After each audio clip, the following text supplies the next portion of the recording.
What if I told you everything you knew about cracking knuckles causing arthritis was wrong? For years, we've been warned that the satisfying pop of our knuckles could lead to arthritis, but science has a different story. Imagine a world where the sound you love doesn't come with a side of guilt. Studies have shown that there's no direct link between knuckle cracking and arthritis.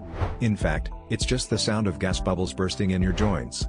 With quick cuts and dynamic visuals, we reveal the truth: the real risk is minor, potentially reduced grip strength over time. So, keep cracking without fear. Mind-blowing, right? Here's a question to ponder: if this myth is busted, what other truths might be worth questioning?